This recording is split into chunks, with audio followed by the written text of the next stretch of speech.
क्या चुनाव आयोग सच में निष्पक्ष नहीं है जैसा कि विपक्ष आरोप लगा रहा है? क्या चुनाव आयोग मोदी सरकार के इशारों पर काम कर रहा है जैसा कि यह भी विपक्ष का आरोप है? और क्या चुनाव आयुक्तों की प्रक्रिया में ही सारी गड़बड़ी छिपी हुई है और कोई इंसान बिना सांसद, बिना मंत्री या बिना विधान परिषद के सदस्य रहे एक नहीं दो बार मंत्री बन सकता है? ये सवाल हम नहीं पूछ रहे हैं, बल्कि ये सारे सवाल पूछे गए देश के सुप्रीम कोर्ट में। लगभग इसी तरह के सवाल पूछे गए।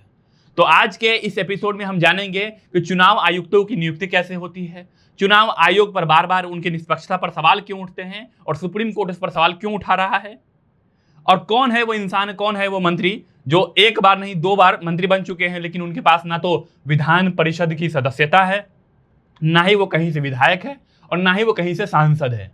तो इन्हीं सारे सवालों के जवाबों को तलाशेंगे आज के इस एपिसोड में। स्वागत है आपका क्रेडिबल न्यूज पर और मैं हूं आपके साथ नैयर आजम। सबसे पहले बात कर लेते हैं सुप्रीम कोर्ट में उठी उन सवालों पर जिसमें पूछा गया कि चुनाव आयोग क्या सच में निष्पक्षता के साथ काम कर रहा है। इस सवाल के जवाब को तलाशने के लिए सुप्रीम कोर्ट के दो जज, जस्टिस दीपांकर दत्ता और जस्टिस सतीश चंद्र मिश्रा की बेंच बैठी थी। और सतीश चंद्र मिश्रा और जस्टिस दीपांकर दत्ता की बेंच ने केंद्र सरकार की ओर से पेश हुए सॉलिसिटर जनरल तुषार मेहता से सवाल पूछा। उन्होंने पूछा कि जब पहले ही कहा गया है और सुप्रीम कोर्ट ने बार बार अपने आदेशों में कहा है कि चुनाव आयुक्तों की जो नियुक्ति होती है, जो chief election commission of India की जो नियुक्ति होती है, उसमें प्रधानमंत्री, नेता विपक्ष जो लोकसभा के होते हैं, उनके अलावा चीफ जस्टिस ऑफ इंडिया को रखना है, तो फिर आप इस बात से बार बार पीछे क्यों हट जाते हैं? आप इस पर एक्शन क्यों नहीं ले रहे हैं? केंद्र सरकार से सुप्रीम कोर्ट ने सीधा ये सवाल पूछा, जिस पर तुषार मेहता ने जवाब देते हुए कहा कि सुप्रीम कोर्ट को और देश को प्रधानमंत्री के पद पर भरोसा रखना चाहिए। प्रधानमंत्री की गरिमा होती है और वो कभी भी पक्षपात नहीं करेंगे।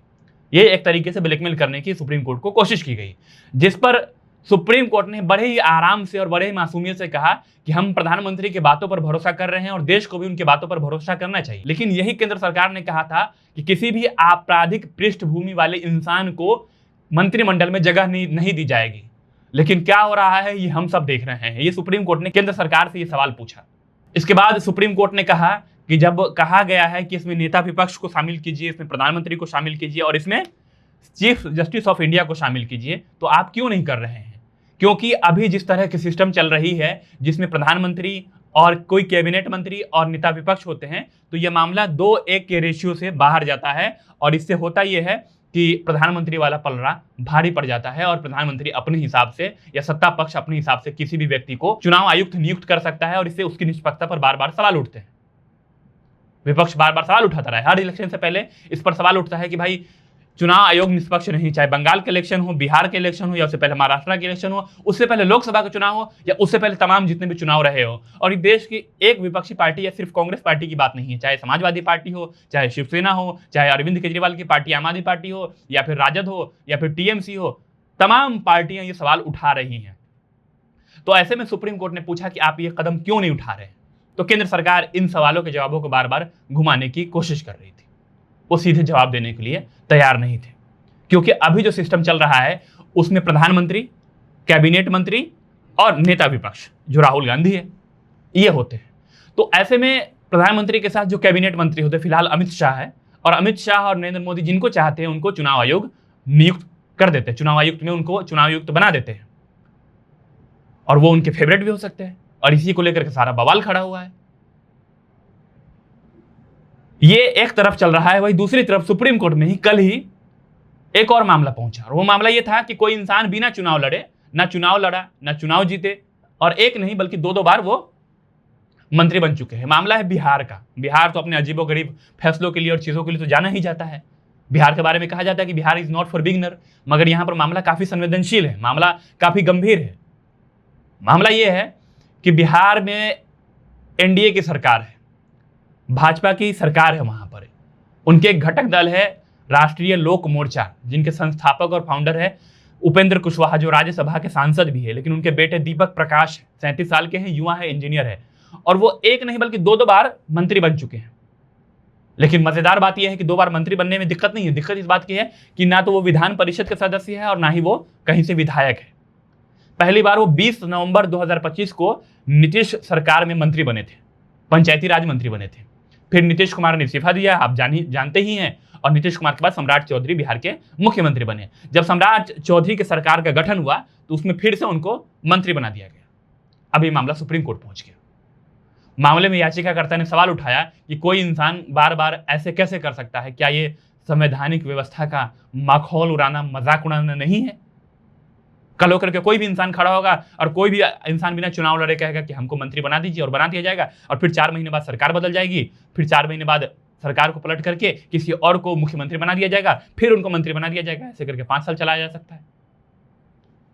तो ये मामला भी सुप्रीम कोर्ट पहुंचा और जिस पर बिहार सरकार को सुप्रीम कोर्ट के chief justice of India Suryakant ने फटकार लगाते हुए इस पर सवाल पूछा है और ये मामला फिलहाल अभी सुप्रीम कोर्ट में।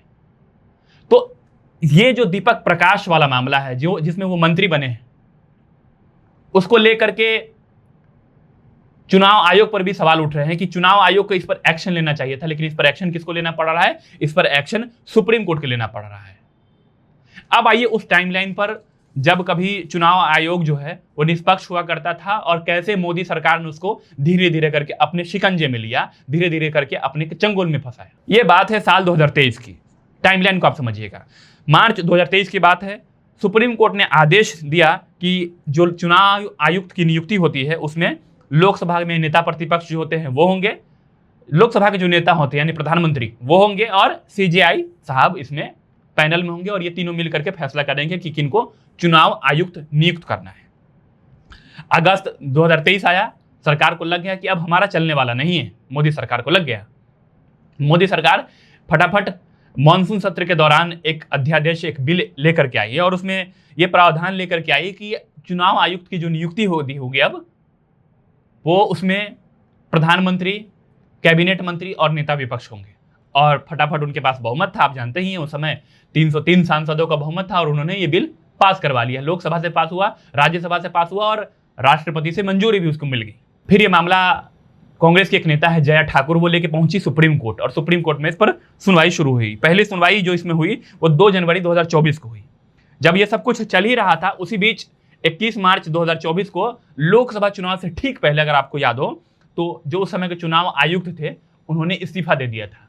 अपने कार्यकाल को पूरा होने से पहले उन्होंने इस पर अपना रेजिग्नेशन लेटर प्रधानमंत्री को सौंप दिया था। और इस कानून के तहत प्रधानमंत्री ने पहली बार, केंद्र सरकार ने पहली बार ज्ञानेश कुमार को चुनाव आयुक्त नियुक्त किया था, और तब से ज्ञानेश कुमार अभी तक चुनाव आयुक्त है, और तभी से इसके निष्पक्षता पर सवाल लगातार उठ रहे हैं जब भी चुनाव आता है। जब 20 मार्च 2024 को केंद्र सरकार से सुप्रीम कोर्ट ने सवाल पूछा कि आप हमारी बातों को बार बार क्यों इग्नोर कर रहे हैं, क्यों नहीं इस पर फैसला ले रहे हैं, क्यों नहीं एक्शन ले रहे हैं, जैसा कि फिर से इस बार पूछा जा रहा है, तब भी केंद्र सरकार ने आश्वासन दिया था सुप्रीम कोर्ट को कि आप केंद्र सरकार पर भरोसा रखिए, केंद्र सरकार पूरी तरह से निष्पक्षता के साथ काम कर रही है। लेकिन कितना निष्पक्ष है और कितना नहीं है ये तो आप देख ही रहे हैं, और चुनाव आयोग पर सवाल उठ ही रहा है। मामला सुप्रीम कोर्ट में है और सुप्रीम कोर्ट अपने जिंदा होने का सबूत पेश कर रहा है और बार बार इस मुद्दे पर केंद्र सरकार को घेरने की कोशिश कर रहा है। हो सकता है, संभव है कि आने वाले दिनों में सुप्रीम कोर्ट को इस पर कोई कड़ा स्टेप लेना पड़े और सरकार को इस पर फिर मानने को मजबूर होना पड़े। लेकिन सवाल यहाँ ये नहीं है कि केंद्र सरकार को मानना पड़ेगा, या सवाल ये नहीं है कि